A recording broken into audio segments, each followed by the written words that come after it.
जय हिंद दोस्तों, नमस्कार। चलिए आज हम बताते हैं उत्तर प्रदेश का मैप। भारत के भूगोल में जो है मैपिंग का जो है उत्तर प्रदेश चल रहा था। इसमें हमने जो पिछले वीडियो में हमने उत्तर प्रदेश के बारे में कुछ जानकारी आपको दे दिया था भाग 1 में। ये हमारा जो उत्तर प्रदेश का जो दूसरा भाग है। वीडियो काफ़ी लंबा हो रहा था, इसीलिए हमने कहा कि जो इसको 2 भाग में बता देते हैं, क्योंकि बहुत बड़ा भी है उत्तर प्रदेश। इसीलिए सोचा कि जानकारी काफ़ी लंबी हो जाएगी, तो 2 भागों में बता देते हैं। ठीक, चलिए बताते हैं उत्तर प्रदेश के बारे में। यहाँ पे देखिए जो है ऊपर लिखा है श्रावस्ती। ठीक, ये देखिए श्रावस्ती है। श्रावस्ती को जो है भगवान बुद्ध के लिए जो है मतलब प्रसिद्ध है। भगवान बुद्ध लिख दे रहे हैं, भगवान बुद्ध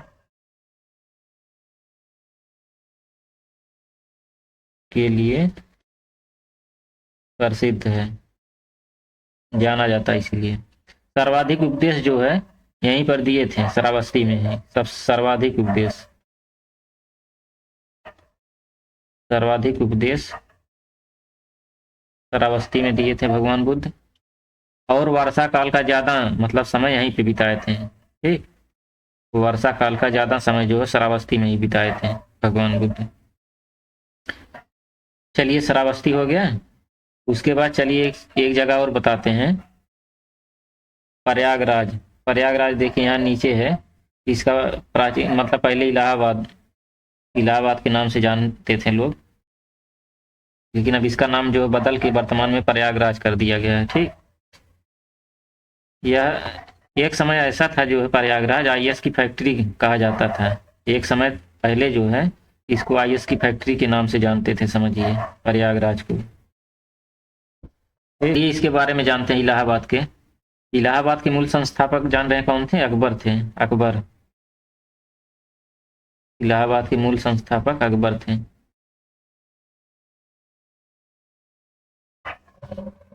पहले आईएएस का गढ़ कहा जाता था इलाहाबाद। आईएएस का गढ़ था, गढ़ से गढ़ ही बन गया इलाहाबाद आईएएस के मामले।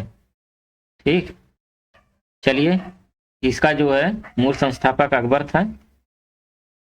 और महान ऋषि इलाहाबाद में सबसे महान ऋषि भरद्वाज, मतलब भरद्वाज ऋषि, दुर्वासा ऋषि और पन्ना ऋषि, 3 ऋषि थे। जो कि इनका भरद्वाज पार्क भी बना है। कुछ लोग यहाँ रहते होंगे इलाहाबाद में तो उनको पता होगा, वहाँ भरद्वाज आश्रम। ठीक, भरद्वाज ऋषि थे, दुर्वासा ऋषि और एक ऋषि और थे पन्ना ऋषि। ये 3 ऋषि थे। इनकी जो है ज्ञान स्थली मानी जाती है इलाहाबाद में। और अकबर ने जो है इलाहाबाद नाम से ही शहर की स्थापना की थी। इलाहाबाद का नाम जो है अकबर ने इलाहाबाद के नाम से की थी, इलाहाबाद के नाम से नहीं, इलाहाबाद इसके नाम से की थी। और यही जो है इलाहाबाद का अर्थ जान रहे हैं? देखिए बता दे रहे हैं, इलाहाबाद इसी नाम से अकबर ने जो है शहर बसाया था। और इसी इलाहाबाद का नाम जो है इसका अर्थ होता अल्लाह का शहर। इलाहाबाद मतलब नाम के अर्थ का जो है शहर, इस मतलब नाम का अर्थ जो है होता है अल्लाह का शहर, अल्लाह का शहर। ठीक, इसी नाम से जो है यही आगे चल के इलाहाबाद पड़ गया है। तो इलाहाबाद से अब देखिए प्रयागराज वर्तमान में कर दिया गया है। यहाँ तक तो कोई दिक्कत नहीं होगा। अब चलिए आगे बताते हैं वाराणसी। वाराणसी देख रहे हैं? अच्छा देखिए यहाँ पे दिया नहीं होगा, लिख लीजिएगा, या नक्शे में अगर लिखा होगा तो कोई दिक्कत नहीं। यहीं वाराणसी के बगल में सारनाथ है और उसी वाराणसी के नीचे जो है मुगल सराय है। 2 नाम लिख लीजिएगा। तो चलिए बताते हैं वाराणसी के बारे में, पहले बता देते हैं, या पहले सारनाथ के बारे में बता देते हैं। ठीक, सारनाथ जो है वह स्थान है जहाँ पर जो है गौतम बुद्ध ने सबसे पहले जो है 5 शिष्यों के एक समूह को उपदेश दिया था। सारनाथ में 5 शिष्यों को जो है एक साथ है समूह में उपदेश दिया था। पहले पहले उपदेश जो है यहीं पे दिए थे। और अशोक का जो है सारनाथ में सारनाथ स्तंभ, सारनाथ स्तंभ अशोक का यहीं पे है सारनाथ स्तंभ। ठीक। और यहाँ का जो आधुनिक नाम सारनाथ की उत्पत्ति सारंगनाथ से हुई है। आधुनिक नाम इसका जो है सारनाथ की उत्पत्ति सारंगनाथ, मतलब इसका आधुनिक नाम सारंगनाथ था। सारंगनाथ का मतलब समझ रहे हैं? सारंगनाथ, सारंगनाथ इसका अर्थ होता है मिर्गों, मिर्गों का, मिर्ग, मिर्ग जान रहे हैं ना, मतलब मिर्गों का नाथ, मिर्गों का नाथ सारंगनाथ का अर्थ होता है, अर्थात गौतम बुद्ध से हुई थी। सारनाथ स्तूप जो है अशोक द्वारा बुद्ध के प्रथम उपदेश उपदेश की स्मृति में यहाँ पे बनवाया गया था। जो सारनाथ स्तंभ स्तूप है, सारनाथ स्तूप अशोक द्वारा जो बुद्ध ने प्रथम उपदेश जो है यहीं पे दिया था अपने 5 शिष्यों को, सारनाथ में ही, इसी स्मृति में जो है, इसी की यादगार में जो है अशोक ने जो है इनका स्तूप यहाँ पे बनवा दिया था। यहाँ तक तो हो गया, यहाँ तक तो कोई दिक्कत है नहीं सारनाथ तक। अब चलिए आप लोग, आपको ले चलते हैं वाराणसी में, ठीक, बनारस में। चलिए बनारस को भी घुमा देते हैं, यही बगले में है। चलिए देख लीजिए वाराणसी। वाराणसी का मूल नगर जान रहे हैं क्या था? काशी। इसका मूल नगर काशी था वाराणसी का, जिसकी स्थापना जो भगवान शंकर ने की थी। वाराणसी की स्थापना जो है काशी, इसका मूल मूल नाम यही था, मूल नगर। तो इसकी मतलब जो काशी था इसकी स्थापना जो है भगवान शंकर ने की थी, शिव ने। तो इसके पीछे एक बहुत बड़ी कहानी है, उसको भी बता दे रहे हैं। जब सब कुछ बता रहे हैं तो इसे भी बता देते हैं। या दोस्तों जो काशी है, काशी के एक पहले राजा थे दिवोदास, ठीक। काशी के एक पहले राजा थे दिवोदास। अब ये राजा इतना जो है क्रूर, मतलब शासक था, अत्याचारी था। इसने देवताओं के प्रवेश पर पाबंदी लगाती थी कि जो है काशी में कोई भी जो है देवता प्रवेश नहीं करेगा। इसने जो है, मतलब ये जो राजा था उसने जो है देवताओं के प्रवेश पर पाबंदी लगाती थी कि जो है काशी में कोई भी देवता प्रवेश नहीं करेगा। तो एक समय शिव जो है राजा दिवोदास के पास गए, जो उस काशी के जो राजा थे दिवोदास, उनके पास जो है गए, मतलब वेश धारण करके दूसरे वेश में। और जो है दिवोदास को जो है उपदेश दिया है, मतलब ज्ञान, मतलब ज्ञान दिया, उपदेश दिया है। कहा कि जो है कि हे राजन, आप जो है एक गलत कर रहे हैं, ऐसा नहीं करना चाहिए, या महापाप है, आपको जो है नरक की प्राप्ति होगी। मतलब कहने का मतलब उन्होंने ज्ञान का उपदेश देना शुरू किया। उसके बाद जब उन्हें ज्ञान प्राप्त हुआ, दिवोदास को, जो राजा थे, जब उनको ज्ञान प्राप्त हो गया तो राजा स्वयं कैलाश पर्वत गए, ठीक। राजा जो स्वयं कैलाश गए और भगवान शिव को जो काशी आने के लिए कहें, और ये भी बोले कि आप काशी चलिए और हमेशा के लिए वहीं पे रहिएगा, हमेशा वहीं पे रहिएगा, इसका जो है निमंत्रण दिए राजा दिवोदास। तो इसके पीछे ही कहानी थी। तो शिव जी ने आके वही काशी नगर को बसाया था, ठीक। इसीलिए बोलते हैं कि भगवान शंकर की नगरी माना जाता है वाराणसी, काशी। तो काशी में एक चीज और फेमस है, बीएचयू, जो बनारस हिंदू विश्वविद्यालय है काशी। काशी में जो है BHU, B Kashi Hindu university विश्वविद्यालय। और बनारस जो है एक चीज के लिए और फेमस है, बनारसी साड़ी के लिए। इसको तो बताया ही नहीं, बनारसी, बनारसी साड़ी, बनारसी साड़ी के लिए जो है बनारस प्रसिद्ध है। और यहाँ पर एक चीज और फेमस है, दशामेघ घाट है। नहीं, एक चीज और फेमस है, ये तो प्रसिद्ध है ही।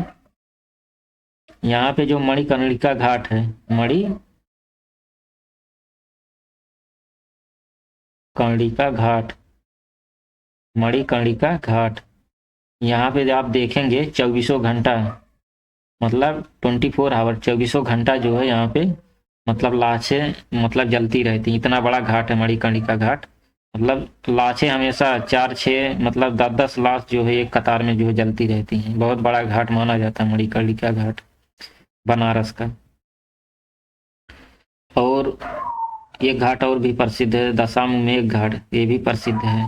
लेकिन मणिकर्णिका घाट जो दाह संस्कार यहाँ पे जो है बहुत होता है, ठीक। यहाँ तक तो हो गया। यहाँ तक तो हमें लगता कोई दिक्कत नहीं आया होगा। चलिए इसके बाद बताते हैं, एक है बक्सर। ठीक, बक्सर बता देते हैं, लेकिन मुगल सराय तो अभी बताना ही है। चलिए मुगल सराय भी बाद में, हाँ मुगल सराय देख लीजिए, मुगल सराय यहीं बगल में है, वाराणसी के बगल में है, मुगल सराय भी देख लीजिए। मुगल सराय में जो है दीन दयाल उपाध्याय, इसका जो है अब नाम बदल करके मुगल सराय का नाम, कोई पूछेगा तो बता देना मुगल सराय का जो है प्राचीन नाम क्या है, तो इसका जो नाम बदल दिया गया, इसका नाम बदल करके दीन दयाल उपाध्याय कर दिया गया है। दीन दयाल उपाध्याय, दीन दयाल उपाध्याय नाम कर दिया गया है मुगल सराय का नाम बदल कर। ठीक, एक चीज और देख लीजिए यहाँ पे, रेणुकूट, रेणुकूट यहाँ पे है, रेणुकूट दिखाई दे रहा होगा, रेणुकूट यहाँ पे है, नीचे एकदम जाइए उत्तर प्रदेश में तो रेणुकूट दिखाई देगा। रेणुकूट में क्या है, हिंडाल्को एल्यूमिनियम जो संयंत्र और रिहंद बांध के लिए जो प्रसिद्ध है। यह क्षेत्र जो वन और पहाड़ी के एक क्षेत्र से एक औद्योगिक स्वर्ग बन गया है रेणुकूट। क्यों? क्योंकि यहाँ पर बड़े बड़े वन पाए जाते हैं और बहुत बड़ी बड़ी पहाड़ियाँ हैं यहाँ पे।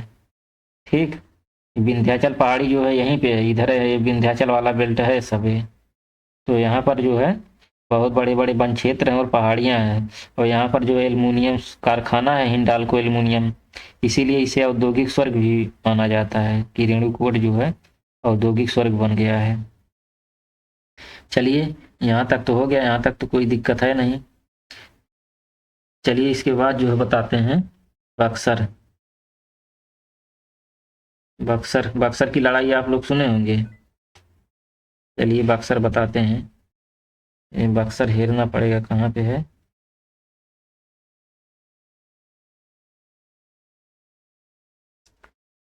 ये इधर जो है बलिया है,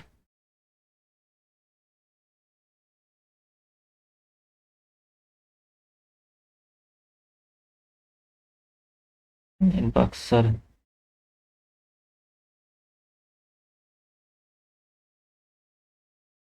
यही देखिए है, ये जो बलिया है, बलिया के यहीं किनारे है बक्सर। देखिए इसमें नक्शे में देखिए लिख लीजिए, कुछ नक्शे में दिया होगा, इसमें देखिए दिया नहीं है, लेकिन बक्सर यहीं पे है, हम बता दे रहे हैं बक्सर यहीं पे है। तो इसके बारे में बता देते हैं। चलिए दूसरे नक्शे पे बता देते हैं, इसमें सब लिख डाले हैं, इसमें समझ में नहीं आएगा, दूसरे नक्शे पे बताते हैं।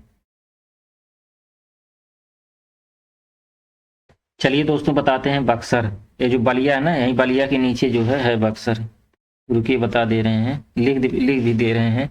जो बलिया है, बलिया के नीचे ही बक्सर है, बक्सर। चलिए इसके बारे में बताते हैं, बक्सर के बारे में। ठीक, बक्सर जो महाकाव्य काल से ही बक्सर संतों की तपस्थली मानी जाती है। महाकाव्य काल से संतों की तपस्थली, ठीक, संतों की तपस्थली मानी जाती है। और देवताओं राक्षसों की युद्ध भूमि, और आधुनिक इतिहास में विदेशी आक्रमणकारियों ने भी देशवासियों के बीच मतलब युद्ध क्षेत्र के रूप में प्रसिद्ध है यह बक्सर। यहाँ का राजा मीर कासिम, जो कि बक्सर युद्ध के समय जो है बंगाल का नवाब था, यहाँ का एक राजा था बक्सर का, मीर कासिम, जो कि आप लोग जानते होंगे, इतिहास पढ़े होंगे। मीर कासिम था बक्सर के युद्ध के समय यहाँ का राजा।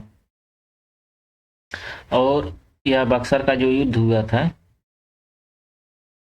1764 में, जब बक्सर का युद्ध हुआ ना, तो उस समय जब यहाँ का राजा मीर कासिम था, तो वह उसी को जो बंगाल का नवाब भी बना दिया गया था। बंगाल का नवाब अंग्रेजों ने बना दिया। तो बंगाल का नवाब था, तो युद्ध के बाद जो मीर जाफर बंगाल के नवाब बन गए। ठीक, युद्ध के बाद जो है मीर जाफर को बंगाल के नवाब बना दिया गया, लेकिन बक्सर की लड़ाई में अंग्रेजों की जीत हुई। बक्सर की जब लड़ाई हुई थी तो अंग्रेजों की जीत हुई, अंग्रेज विजयी हुए। अंग्रेजों की जीत के बाद जो इसने पश्चिमी बंगाल, बिहार, झारखंड, उड़ीसा और बांग्लादेश की दीवानी जो है राजस्व अधिकार जो अंग्रेजी कंपनी के हाथ चला गया। तो कहने का मतलब जब ये बक्सर की लड़ाई ये लोग जीते हैं अंग्रेजों ने, तो इनके हाथ में जो है बहुत बड़ा जो है दांव लगा। एक तो जो है इनके पास जो पश्चिमी बंगाल का जो ये क्षेत्र चला गया, क्योंकि इधर जो पश्चिमी बंगाल है, देखिए इधर बिहार है ना, बिहार के उधर जो है पश्चिमी बंगाल का भी क्षेत्र, बिहार का भी, ये बिहार है, ये है बिहार का भी। उसके बाद झारखंड नीचे देखिए है, इधर देखिए झारखंड है, झारखंड इधर देखिए बिहार है, बिहार के बगल में उधर पश्चिम बंगाल है, फिर उसके नीचे जो है झारखंड के इधर उड़ीसा है, ठीक। उसके बाद बांग्लादेश है, पश्चिम बंगाल के बगल में ही बांग्लादेश है। इन सब की जो कहने का मतलब बक्सर के किनारे किनारे जितने भी राज्य थे, इनकी जो दीवानी अंग्रेजों ने ले ली, इनके अधिकार क्षेत्र में चला गया अंग्रेजों के हाथ में। उसके बाद जो बक्सर की संधि करनी पड़ी, संधि, संधि के मतलब समझ रहे हैं, समझौता। अब समझौता क्या हुआ, समझौता यह हुआ कि जो अवध का नवाब शुजाउद्दौला था, उस समय जो है अवध का नवाब शुजाउद्दौला, शुजाउद्दौला, ठीक, उस समय शुजाउद्दौला अवध का नवाब था। इसने जो इलाहाबाद में कड़ा का क्षेत्र जो है मुगल बादशाह शाह आलम द्वितीय को दे दिया। इलाहाबाद में जो है कड़ा का क्षेत्र था, क्योंकि मुगल बादशाह शाह आलम, शाह आलम द्वितीय को दे दिया। जब शाह आलम द्वितीय को दे दिया तो अंग्रेजों को जो है इस संधि के तहत जो है अवध के क्षेत्र में जो है मुक्त व्यापार करने की अनुमति भी अवध के नवाब की ओर से दे दी गई थी, ठीक। अंग्रेजों को जो है इस संधि के तहत है अवध के क्षेत्र में कि जो है अंग्रेज अब अवध के क्षेत्र में मुक्त व्यापार कर सकते हैं, अवध के नवाब की तरफ से जो है दे दिया गया है। ये तो चलिए बक्सर हो गया, सारनाथ हो गया, इधर सब हो गया। अब इधर तो नहीं कोई उस तरह का छूटा है। इसके बाद चलिए और कुछ इसमें बता देते हैं जो पूछने लायक है, जो एग्जामिनर पूछ सकता है। इधर चलिए गाजीपुर बता देते हैं, ठीक। गाजीपुर अभी नहीं बताए हैं। चलिए गाजीपुर, देखिए गाजीपुर यहाँ पे है, यही है किला, देखिए गाजीपुर यहाँ पे है, यही यही है गाजीपुर। चलिए इसके बारे में देख लेते हैं। गाजीपुर की स्थापना जो तुगलक वंश के शासनकाल में हुई थी, ठीक। तुगलक वंश के शासनकाल में सैयद महमूद गाजी, सैयद मसूद गाजी, ठीक, सैयद मसूद गाजी ने किया था गाजीपुर की स्थापना। प्राचीन नाम जो है इसका गांधीपुरी था, प्राचीन नाम गांधीपुरी, ठीक, प्राचीन नाम इसका गांधीपुरी था। अब चलिए देखते हैं बलिया, गाजीपुर हो गया, देखिए बलिया यहाँ पे है। चलिए बलिया देखते हैं, बलिया के भी बारे में जान लीजिए। यहाँ जो है इधर बिहार पड़ जाता है, बिहार के बॉर्डर पे है बलिया, ठीक। चलिए बलिया के बारे में बताते हैं। बलिया जो पौराणिक काल में यहाँ जो महर्षि भृगु, महर्षि भृगु ऋषि का नाम सुने होंगे। महर्षि भृगु के आश्रम में उनके जो पुत्र जो शुक्राचार्य द्वारा जो है दानवराज दानवीर राजा बलि का यज्ञ जो है संपन्न कराया गया था। पौराणिक काल में जो यहाँ महर्षि भृगु के आश्रम में, भृगु जो है, महर्षि भृगु कौन थे, ब्रह्मा जी के पुत्र माने जाते हैं, ब्रह्मा जी के पुत्र। वैसे ये सब सवाल पूछेगा नहीं, लेकिन जान लीजिए कहानी है, ये ब्रह्मा जी के पुत्र माने जाते हैं। और उनके पुत्र जो है, किनके, महर्षि भृगु के पुत्र शुक्राचार्य द्वारा दानवराज दानवीर राजा बलि का यज्ञ जो है संपन्न कराया गया था, ठीक। जिससे जो है इनका नाम जो है बलिया पड़ा। तो यहीं पर भारत के पहले स्वतंत्रता सेनानी मंगल पांडे का जन्म हुआ था, बलिया में ही, जो कि जानना बहुत जरूरी है। बलिया में जो है मंगल पांडे, तुरिक दे तुरिक, मंगल पांडे का जन्म यहीं पे हुआ था, ठीक। जो है भारत छोड़ो आंदोलन के जो है बहुत जाने माने जो है नायक और नायक थे, समझिए एक तरह के जाने माने नायक माने जाते थे। और यहीं पे जो है चित्तू पांडे का जन्म हुआ था, बलिया में ही हुआ था। 15 अगस्त 1947 से जो है 5 वर्ष पहले ही, मतलब 19 अगस्त को ही बलिया जिला जो अंग्रेजों के शासन से आज़ाद हो गया था। तो सवाल पूछ सकता है कि उत्तर प्रदेश का वह या भारत का वह कौन सा जिला है कि जो 1947 से पहले ही, 5 साल पहले ही अंग्रेजों के शासन से मुक्त हो गया था। तो आपका जवाब होगा बलिया जिला। ठीक, बलिया जिला जो है, बलिया के लोगों ने 5 साल पहले ही आज़ाद करवा लिया था। लेकिन सबसे बड़े दुख की बात यह है कि 1942 में यह स्वतंत्र हो गया अंग्रेजों के चंगुल से। लेकिन सबसे बड़े दुख की बात यह है कि 6 दिनों, मतलब यह 6 दिनों तक ही आज़ादी रहा है। 6 दिनों के बाद जो है अंग्रेज अधिकारियों ने दोबारा कब्जा कर लिया। ठीक, अतः यह जो है भारत का पहला स्वतंत्र शहर बना जिसको 2 बार आज़ादी मिली। तो सवाल पूछ सकता है भारत का कौन सा स्वतंत्र शहर है जिसे अंग्रेजों के चंगुल से 2 बार आज़ादी मिली, तो वह शहर जो है आपका बलिया है। ठीक, अब बलिया हो गया, अब वैसे तो नहीं कुछ बचा है।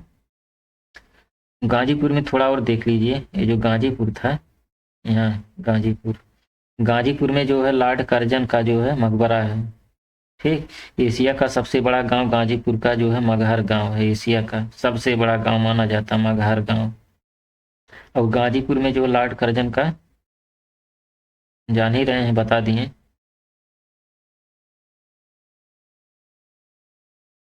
वहीं पे मारा था तो यहीं पे मकबरा बनवा दिए बली गाजीपुर में लॉर्ड कर्जन का। चलिए दोस्तों, उत्तर प्रदेश का हमने पूरा कंप्लीट नक्शा जो है पढ़ लिया। अगर कहीं भी कोई भी दिक्कत होगा तो बताइएगा। ठीक, अब मिलेंगे नेक्स्ट वीडियो में अगले मैप के साथ। ठीक, इसके बाद दूसरा नक्शा पढ़ाएंगे। यहाँ तक उत्तर प्रदेश का पूरा जो है नक्शा हो गया। चलिए, तब तक के लिए जय हिंद दोस्तों, नमस्कार।